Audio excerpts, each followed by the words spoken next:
This is a Dreamcast disc and is for use only on a Dreamcast unit. Playing this disc on a hi-fi or other audio equipment can cause serious damage to its speakers. Dreamcast, up to 6 billion players. Welcome back to the stage of history. Why don't we play together? Hey, it's time to make some crazy money. Are you ready? Here we go!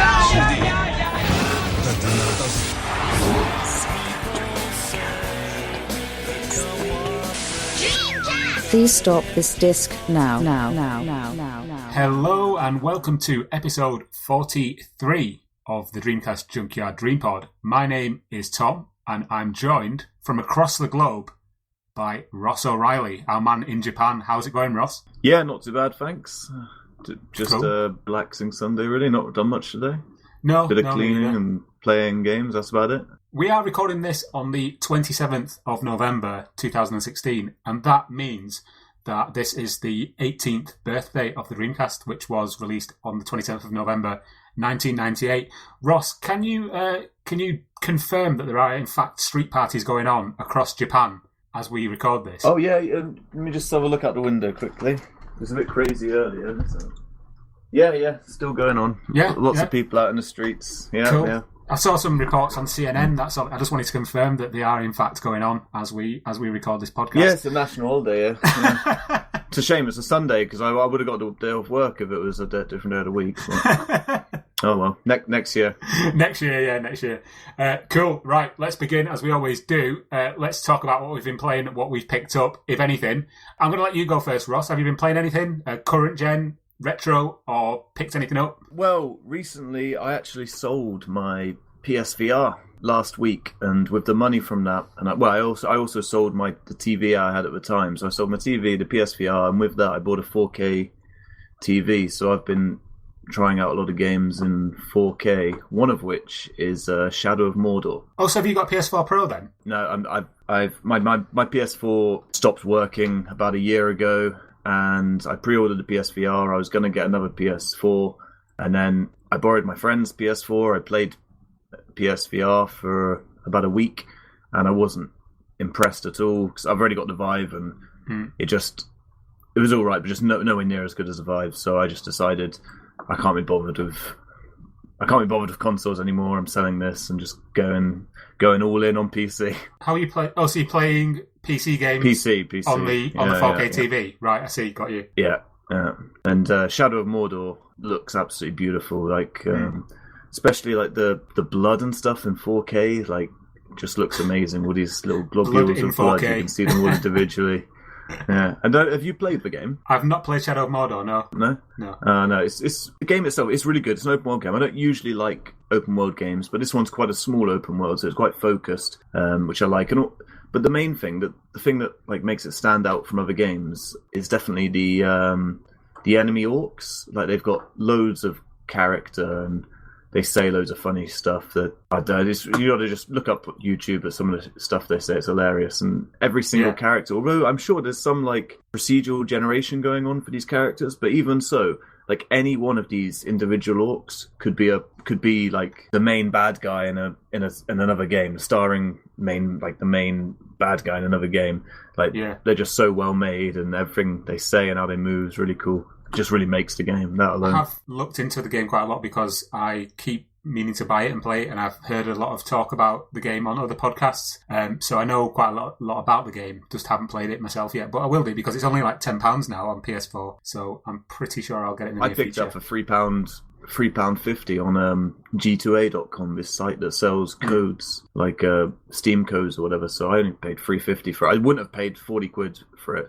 Same, it's kind of like Rise, Son of Rome. That game as well, it didn't get very good. Well, actually, Son of Mordor reviews were okay, but not great. But Rise as well got bad reviews at the time. But then I imagine if you paid 40, 50 quid for it, you would kind of be a bit disappointed. But as I played both the games much later, and like I paid about a tenner for Rise, and like I said, $3.50 for Mordor. Yeah, they're really good games, and I don't mind them being a bit shorter. Like, I don't have time to play 30, 40 hours in a game. Like, a 10 to 15 hour game is fine for me. Have you played anything on the Dreamcast at all? No, I played a bit of Power Stone and Virtua Tennis the other day with a mate, but not anything new or interesting there. How about yourself? What have you been playing then recently, Tom? On the Dreamcast, the only game I've played recently has been Ferrari F355 Challenge, and that's because I picked up the PlayStation 2 version for £1 on eBay.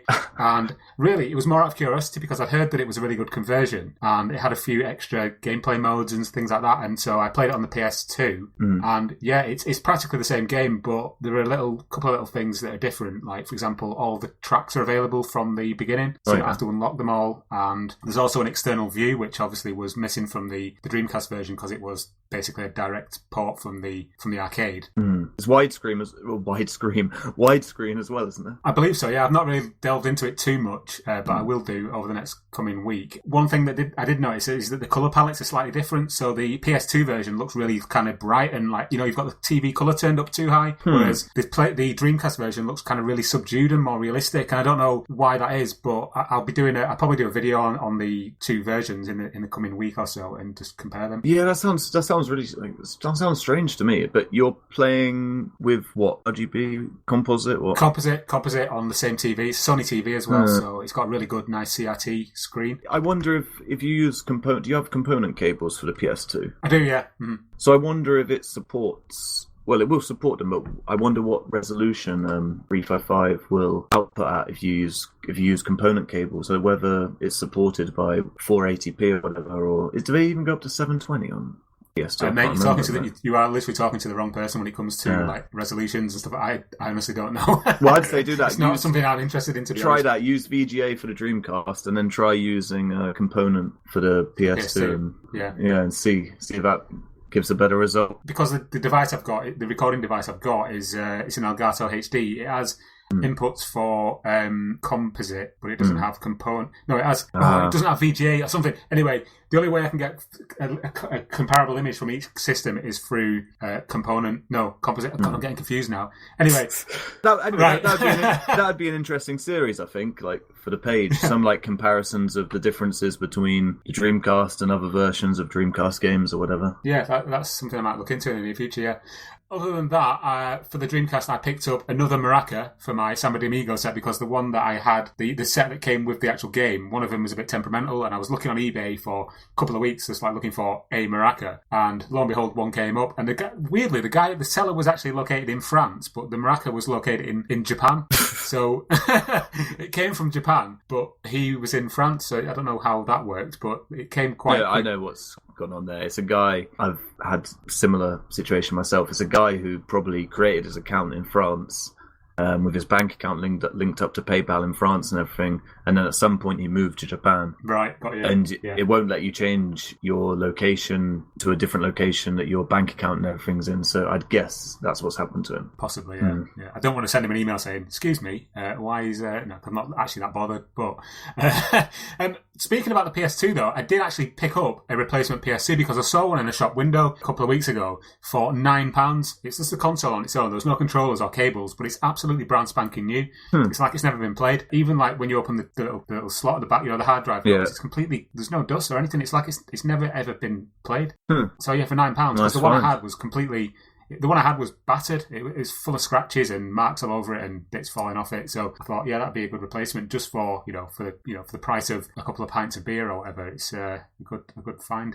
On the current gen systems, I've been playing on the PS4. I've been playing The Witcher 3 still and PES 2017, and I've been playing a game on the Vita called Slain, which is a kind of like a Castlevania style game, a bit like Volgar the Vikings, side-scrolling 2D hack and slash game with pixel art visuals. It's really good, but it's really difficult, and so I've been busily hacking my way through that and trying not to throw my Vita at a wall when I get killed for the millionth time in the same place, because it is one of those games where you have to pass a checkpoint, and then when you die, about 10 minutes later, you go back to that checkpoint and you're like, my God. Proper old school gaming. It is. That's what they've tried to do. It is really old school, but it's really, really frustrating, especially when you can see the next checkpoint coming up on the screen and then something just appears in front of you and kills you.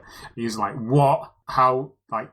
That's Volgar the Viking all over. Like that game's horrible like that. Yeah, I did. I reviewed it for Retro Collect yesterday, actually, and I did mention. I saw the link. I didn't actually read it, but I did see the link in one of the screenshots. Looks kind of interesting. Don't bother me. It's too long. Didn't read.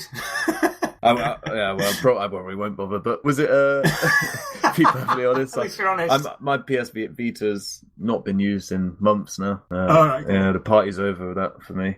Was it physical release though? No, it's digital only. But I believe it may be getting a physical release in the near future. But don't quote me on that. I think I've read that somewhere on a forum or something when I was looking at some research for the game. I did actually request a review copy, but they ignored me. So I bought it. Anyway, let's move on to the first topic of discussion, and that is that there are 3 indie games coming to the Dreamcast that we've not really covered before on the Dreamcast Junkyard, and as well as all the big ones like Elysian Shadows and Xenocider and Slave, these 3 are coming from smaller teams, but still look quite interesting for what they are. Did you see the article I put up on the Dreamcast Junkyard this week, Ross? I did read that one, yes I did. I was quite surprised, I'd never heard of him either, to be honest. No, for those people listening, there is an article up on the Dreamcast Junkyard called 3 Dreamcast Games You May Have Missed, and in that article I look at a couple of games. Tell a lie, one of them I had heard of, but the other 2 I hadn't. Yeah, same. So, these 3 games are, the first one is called Hermes, and this one comes from Retro Guru, the guys behind Fruity and Guyana Sisters and a couple of other indie games. Is it Zump they did as well? XUMP. Yeah, this one is it's described as a run and jump game where you kind of just run along, jumping over gaps and over enemies, and you play as a chicken who has to eat food or something. The details are quite sketchy at the moment, and it does look quite basic. It's very retro pixel art stylized visuals, but these games from Retro Guru are generally quite good, if a little annoying. I did liken it to a game that's already on the Dreamcast. I think you pronounce it Squirex or something. You play as this little rabbit, and you have to run along, and it's really difficult. It revels in its difficulty, and it does mock you for how hard it is. And I can attest to how hard it is because it has me ripping my hair out when I've grown it long enough that I can rip it out. But that's Hermes. Any thoughts on that one, Ross? Well, so far all we can. I mean, the concept sounds really good. And they said it's like anti-vegetarian or something. Like, what is it? What do you play as again? Whatever you play as, you're sorry. What is it? I think you play as a chicken. A chicken. I thought you were eating chicken or something. But whatever you are, you're like eating various animals, trying to get them for meat or something. And from what I could tell, anyway, there's only one screenshot I could find so far, but it definitely looks really nice. That one screenshot looks quite impressive, definitely. And seeing as it's made by, they're called Retro Guru. Retro Guru, yeah. And seeing as it's made by them, I've got some hope that it won't be Kickstarter and it will be released at quite a reasonable price. So yeah, I'm definitely keeping an eye on that one from now on. If it's anywhere near as reasonably priced as, was it Fruity? Yeah, Fruity was released at, I think it was €2.99, so that was really ridiculous. Really I wouldn't expect it to be that cheap again, but yeah, if it's sub 20 quid, then definitely I'll consider giving it a look. I think if the end game looks as good as the one and the only one screenshot I've seen so far. Okay, the next one on this list is a game called Survival Code, which I'm going to be honest, it doesn't look that good at the moment. It looks like it's been made in Paint or something. Do you know what I mean? With the it looks awful. Sprites themselves. The animation as well looks awful. The thing that interests me though is the story is kind of based on that. The WoW signal. From back in the 70s where the space telescope got that anomaly from deep space, and then the guy sort of scribbled around it. Wow. So it's based on that, which I quite like just because I'm into that kind of thing. The other interesting aspect around this game is that it uses QR codes to have interactivity between the Sega Saturn version, the Dreamcast version, and mobile phone version. So you can open things in each version of the game using a QR code. I don't know how they'll implement that in the Dreamcast and the Saturn version, but if you own both versions? Yeah, from what I can gather, say for example, this is just me kind of passing the information that I found on the game. So if you're playing on the Dreamcast version or the Saturn version, a QR code might pop up on the screen, and then you can scan that with your mobile phone, and then you can open up something in the game on mobile, which then will give you a code that you can put into the Dreamcast version and open up something else. So there is interconnectivity between the two games. Do you know what I mean? Yeah. Obviously, it'll be interesting to see how that works. I know that Alice Dreams Tournament uses QR codes to your high scores, upload your high scores, to the online leaderboard. Yeah, where's that? What happens to that game? Where's that gone? Where's Slave gone? What they're supposed to be out ages ago? Still nothing. Oh well. Yeah, apparently Alice Dreams Tournament is now finished. It's just waiting to be. No, I'm telling you. I know this is just me making what I think's probably happened. It's look at all these Kickstarters where they've got various backer rewards. and different levels of how much you donate. There's like so much, like I can't exactly remember what's in the Alice in Dreams tournament one, but there's so many things like poster, book, blah, blah, blah, special edition, ultimate special edition, blah, blah, blah. All these different things they've got to spend time on someone to print for them at a reasonable price, etc., etc. Stuff like that's going to delay them. Did you see the special edition Dreamcast as well with the Alex Yes, Dreams I did, tournament actually. logo That on looks it? cool, doesn't it? Yeah. It does look, I mean, I think cool, that's already yeah. been done, I guess. I guess they just got some, like, famous, well, not famous, but some well-known modder or something to do it. Yeah, I've got a Dreamcast that's been sprayed blue, so I could technically just print out one of those stickers and stick it on my Dreamcast, and it would be an Alice Dreams Tournament Dreamcast, but I won't do that. All right, the last one on this list is a game called, it doesn't actually have a name yet, but it's called Project Bennu because it's based in the Bennu game engine. I'd not actually heard of this engine before looking into this game, and I was actually contacted by the guy who's creating the game, a guy called Alfonso, and he's doing it on his own. He's just like a one-man coder, and he's creating what is essentially a visual novel, but he does say that it's got some small like mini games involved with it and also VMU functionality and that kind of thing. The couple of images that he's actually released online at the moment do look quite cool. They look really well drawn, but I mean, it doesn't really give away anything as to how the game's going to play and what you do. I think it's going to be, you know, like on the Vita, there's just like loads of those visual novels. It's like static images and text at the bottom of the screen, and you just choose choose your own adventure type thing. I think it's going to be something along those lines. But, you know, my skills when it comes to developing games, as I've said many times on this podcast, are non-existent. So if somebody wants to make a game, then power to them is all I can say. Yeah, any thoughts on that last one? I mean, I'm interested in all these three games. Just for me, it depends on the price, really. I mean, well, to be honest, visual novels are not my thing. But I mean, I'd still take a look at it though. But whether I buy any of them, it depends on the price. Like I said, especially now, I just bought Shadow of Mordor for £3.50 on G2A.com, and most of these Dreamcast games are like £40 plus when and you're not even buying them, you're kickstarting them or whatever. So we'll have to see what the price is and whether it's a Kickstarter or whether you can just pre-order it or something like that. I don't know. Speaking of Kickstarters, I did actually get another version of In the Line of Fire, the first-person shooter. Oh, yeah. I still haven't actually had the ability to play it yet because my girlfriend's PC has been at her workplace for the last week.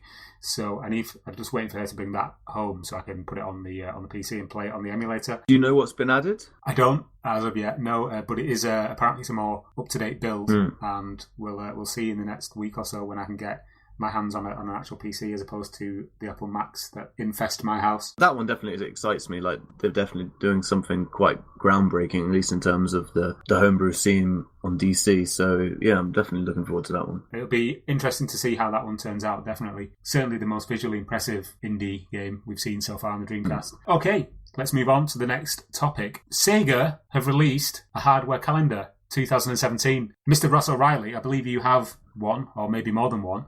Would you like to explain to the listeners why it's so special? I don't know why they made it, to be honest, but yeah, if you look at the official Sega goods store in Japan, they've actually got quite a lot of random, officially licensed Dreamcast tat, I suppose you could say, like T-shirts, notebooks, etc. And there's one like range of Sega goods called Sega Hardo, which is like Sega hardware, and you saw it actually. I didn't even know about it. You made me aware that they've just released a calendar. So I went on the site. It wasn't out yet, but I ordered like 8 of them and clicked buy, and they arrived the other day. And yeah, they're actually quite nice. They're not very big. They're quite small, but yeah, it's a really nice calendar. Like each month has a different console on it, and then there's like a picture of it, like a nice photo of that console, and then in the bottom left-hand corner there's like a 16-bit or 8-bit style artwork representation of the console itself. And so yeah, they're actually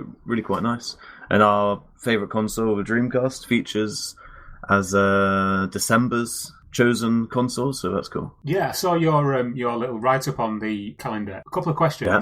First one is, can you? I can't really get an idea of scale from the images. Like, in my head, it looked quite big. You know, like one of the big ones you put on the wall. Is it quite small? I compare it to. It's about what? About maybe like. Could you compare it to a CD, like a CD? Oh, it's about three CD cases, I suppose. What, in a line? No, not in a line. Like 2x2. that kind of size. A bit bigger than that, maybe. A bit bigger than that. It's not huge. I was a bit, well, not disappointed, but like I was hoping that like on the calendar, it's got the Japanese official holidays written on it. I was hoping it would have like a few dates of like key Sega moments in history, like maybe just like the release of the Mega Drive or the release of this, release of that, but it's not got anything like that. But it still looks very nice, very cool. It's nice to get anything Dreamcast related that's being made by Sega still, even if it is just a small little calendar. Yeah, because last year there was the Dreamcast calendar, wasn't there, with the different games on it, the orange one. That was sold at Tokyo Game Show, Yeah. Another thing I wanted to ask about was the thing that you put in the article talking about how in Japan everybody eats KFC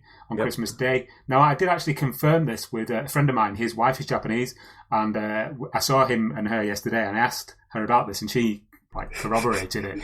And it just seems like a bizarre concept that people really think weird. That in the West we all eat KFC for Christmas dinner. For those who haven't read the article, basically in Japan on Christmas Day everyone goes, well, not everyone, but a lot of people go to KFC for their Christmas dinner. The big holiday in Japan isn't Christmas, of course. They're not traditionally a Christian country. The big holiday is New Year's Day. So that's when they have their like family kind of gathering or whatever, and they eat traditional New Year's Day Japanese food or whatever, and they go to a temple and stuff like that. But Christmas is something that's, within the last generation or so has caught on in Japan as well. It's like a couples thing. A lot of the time, like couples go on a date or whatever for Christmas or Christmas Eve. But also some families do stuff for Christmas Day, and the big thing is go to KFC. Yeah. Crazy. Yeah. Well, But they believe, though, when I say they, I'm generalizing here. I'm sure not every single Japanese person believes this, but a lot of them do. They believe that that's what we all do as Westerners. They think that for Christmas Day we go to KFC and have a bargain bucket or something for our Christmas dinner. Crazy. I'm tempted to just prove them right and actually go to KFC on Christmas Day and take a picture and tweet it. In England, one of my teachers asked me, "Oh, what do you eat for Christmas in England? KFC?" I was like, "No, I don't. Of course, I don't eat KFC. KFC is not even open on Christmas Day in England." And they're like, "Really? So?" But a lot of people go to KFC. I'm like, no, nobody in England goes to KFC on Christmas Day. Oh, yeah. We eat turkey. That's for traditional food, not KFC. I mean, fried chicken. It's amazing. I'd never heard of this before until you wrote that article. That's brilliant. Cool. All right. So, yeah, the calendar is... I believe it's now sold out, though, the calendar, At least from where I bought it from, it was sold out. On Amazon Japan, it's listed now, but they're selling at over 3 times the price that I got them for from Sega. And if you put in a UK address, I mean, that's before you even get to shipping. If you put in a UK address, it won't even let you order them. So nope. I think the only way you're going to be able to get them is eBay or Facebook or something like that, if people are in Japan. Cool. All right, then. Let's move on to our last topic. And that is, this week I've been looking on a website called Etsy. I'm sure people listening to this will know what Etsy is. It's kind of like eBay, but it's where people who are kind of into arts and crafts can sell their creations to other artsy types.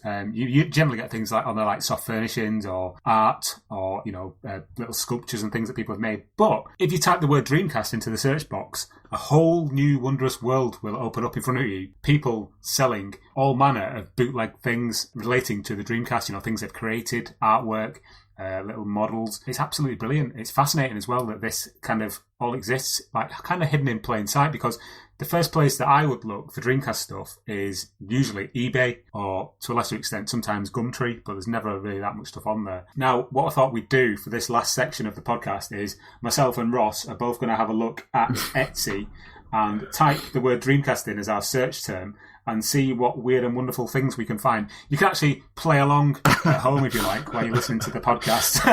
Get a bit interactive. So get your laptop up or whatever it is you're using, and just go to etsy.com or etsy.co.uk, whichever one you want to use, and just type Dreamcast into the search bar, and we'll have a little look at what we can find, what aberrations we can find on the Etsy store. I'll go first, Ross, and pick out something that I quite like the look of. And the first thing that caught my eye was the reason this caught my eye actually was because it kind of gave me a flashback to my youth before the Dreamcast Junkyard was a thing, and that's a thing called Dreamzine, which it's kind of like a hand-drawn like fanzine for the Dreamcast. Let me try and find this. Yeah, Dreamzine. Yeah. Oh yeah. When I was a student, I used to make fanzines on the computers at college, and then I'd print them out and try and sell them to people, but nobody wanted to buy them. I usually just got funny looks and told to fuck off. But yeah, this is quite cool because this guy, whoever he is, his name is Suflex, I think his name is. He is, or Suflex. Oh, he's in Melbourne, Australia. I hope it's not a pseudonym that Scott uses. Scott, we've rumbled you. Yeah, so this guy, and sadly, there's no actual images from inside the fanzine, just the cover, but it looks quite nice. He's obviously drawn it, or he or she has drawn it, hand-drawn, bespoke, coloured it all in with felt tip pens. And yeah, the description is that it's a handmade item. It's just a bunch of full-colour illustrations and a few choice words about my favourite console ever. So yeah, that's my first choice. I like the effort that's been put in. There's nice PAL kind of stylings. Yeah, he's got there. eight 5-star ratings here. Great stuff. Really enjoying the zine. Thank you so much. Loved them. Yeah. Thank you so much for the zines. Love them. I don't know if they're real or not. I don't know if I believe 8 people have bought a hand-drawn Dreamcast fanzine. I don't know.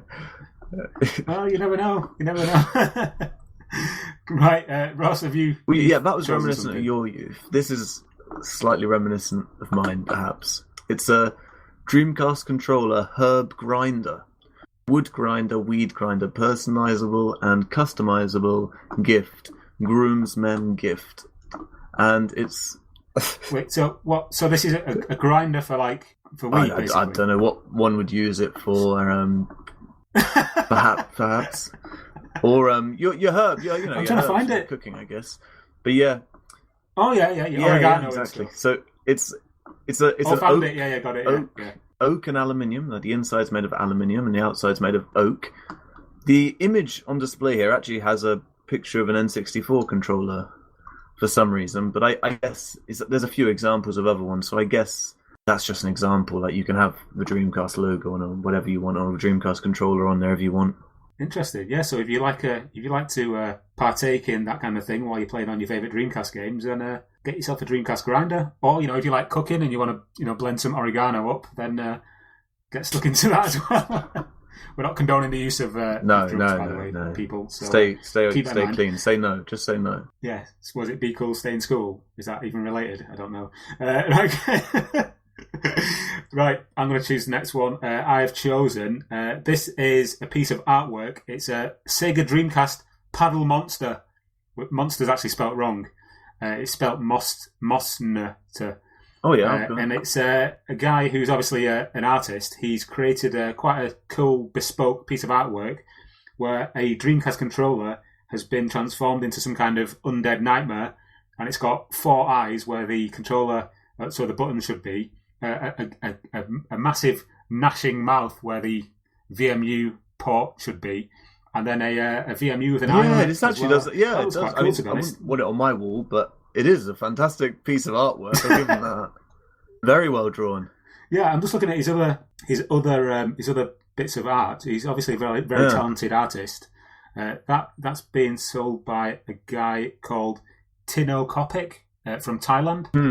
So he's put here as the description: drawing a Sega Dreamcast paddle monster, drew with Copic markers, unique piece.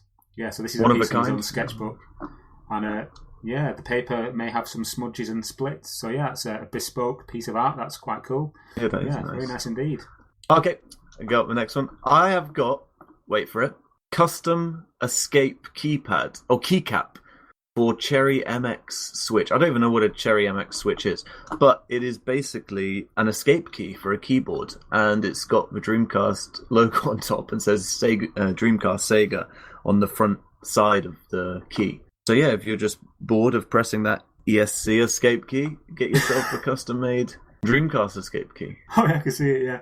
Wow. 617 yen. I don't know. I guess that's about $5 in British money. Yeah, I found one here. It's £4.12. £4.12. Yeah, it says the orange Whorl WHORL of Dreamcast. How to use. Prepare a keyboard which uses Cherry MX switches. Pull off escape keycap put on this item instead of original Escape keypad. So there you go. That'd be a nice Christmas stocking filler for a loved one. Sure, thank you for that. Okay, my last choice is not so much an item, but kind of more of a genre of items, and that is the sheer number of bootleg games that are actually on Etsy. A repro was going to be one of mine as well, so we'll just do this as a joint choice then and talk about some of our picks. Yeah, okay. Look at this. It's phenomenal. You've got things like The Neverhood, which is an old PC game. You've got Cyberlip. What's Neverhood? That's a TurboGrafx game. I've heard of that. It's like a claymation, like point and click game. Yeah, there's a PS1 version and there's a sequel for PS1 as well. Yeah. Yeah. There's so many different bootleg games. You've got Turtles Arcade. There's so many random I found one here. Mashups of different games. An interesting title. It's just one of those really skinny CD cases with the Dreamcast swirl on and blue background, and it says "Big Rocks in Space." Nice. Yeah.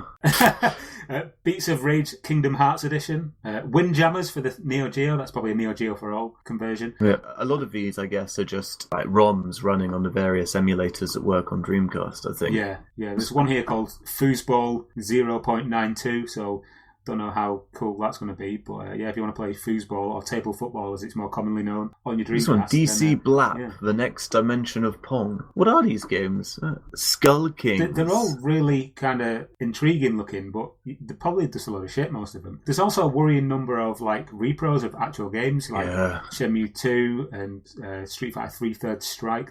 I mean, I suppose this is using Etsy as a way of actually getting around eBay's not very well enforced rules about selling bootlegs. Do you know what I mean? Because even though you go on eBay and you type Dreamcast, you will find people selling copied games. It's not enforced really by eBay at all. But if you do it on Etsy, again, we're not encouraging this, but I suppose this is a way that people have found to get around that. Yeah, I'm not sure. I don't get. I mean, I haven't got a problem with people playing bootlegs or whatever. No, I couldn't give a toss. Games that are like 10, 15 years old and aren't made anymore. But I don't care. But I also don't really understand why you'd pay for a bootleg of a game. I just don't get it. Just download it and burn it onto a disc. I don't know why you'd want a fake game on your shelf. I don't know, it's just me, that's my opinion. And some of these are really expensive. Some of these are like 35 quid or something for a bootleg. I don't get it. There's one here called it's just called Blast 'em Up. That's it. Blast 'em Up with a weird Dreamcast logo on it. That's £10.70 from Coastline Games. So yeah, if you want to see what we're looking at, like I say, just get yourself on. I found Big Rocks in Space. I have found one more actually. I found a Hazuki Tiger necklace, Shenmue inspired, and it's like the on the back of, I think it's on the back of Ryu's jacket, or Ryo's jacket, tiger. It's like that on this. It's not really a chain. It's like, what do you call that? It's like braided. That cord. It looks actually it looks pretty crap, to be honest. So yeah, try it yourself. Get yourself onto Etsy and have a look at the Dreamcast stuff. It can be quite entertaining, to be honest. Just looking at some of the stuff that people have created. Not just the games, but like the cups and the T-shirts and the artwork. I mean, we picked out the funny stuff, right? But there is actually some pretty good looking things on there that I might consider buying. I don't know. Yeah, some of the T-shirts look quite good, don't they? Anyway, Ross, let's draw that one to a close. Our Etsy adventure. This episode of the DreamPod is going to be a little bit shorter than the usual ones, just because we're not trying to use it up. We are using up the last remaining just under an hour that we've got left on our server for this month before it caps off. So yeah, I think that's going to do it for this particular episode. What I want to do now is I just want to thank the people who still continue to support us on Patreon. I have reduced the amount that people can pledge to just $1 because I just thought that it was better that way rather than having different tiers, because obviously we don't really put a lot of stuff on Patreon. It's just, if you want to support the podcast, then you can, or the site, then, we're thankful for your dollar of support. But yeah, thank you to all you people who do contribute. It's very much appreciated. And I think that'll do it for this month. We can be found on Twitter at the DC Junkyard, and we can be found on Facebook at www.facebook.com/the Dreamcast Junkyard. We do have a group as well, which is groups/Dreamcast Junkyard, and also on our main website, which is www.thedreamcastjunkyard.co.uk. I can be found on Twitter at Tom Lee C. Ross, you can be found on Facebook at Ross O'Reilly. Don't find me. Yeah. What did you say? Don't find me. Don't find me. I'll find you. So yeah, don't find Ross, he'll find you. And yeah, thanks very much for listening to this slightly shorter than usual episode of the DreamPod. We hope you enjoyed it. And if you do like what you've heard, please consider going onto our iTunes page and leaving us a review, 5-star or 1-star, whichever you see fit. But yeah, that'll do it for this time, and we'll see you on the next one, and hopefully we'll have more people and we'll have a bit more to talk about. So yeah, thanks very much, and thanks for listening. Yeah. Goodbye. Good night. Goodbye.